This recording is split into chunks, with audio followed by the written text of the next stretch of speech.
Hi, today I'm going to show you how can we create a JS file and include into our Laravel project. So let me show you the version of this project, which is 5.8, and let's create a file.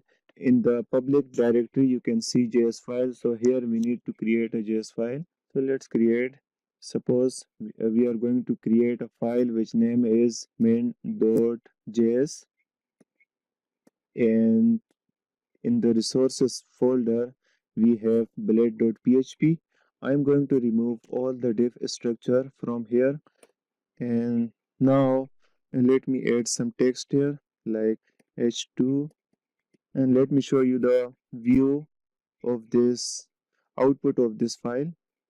So here you can see we have text, and now we are going to include our JS file into here.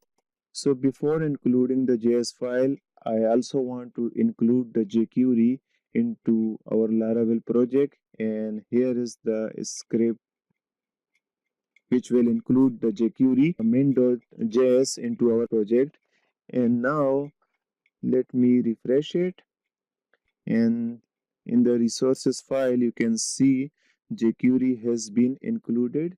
And now the next step is we are going to include main.js into our welcome.blade.php.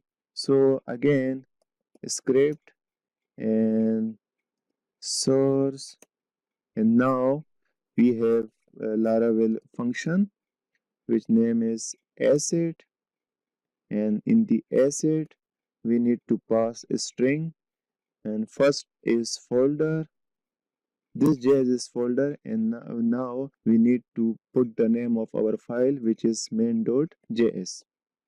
So let me show you, and here we can see our main.js has been included. Let's write something here.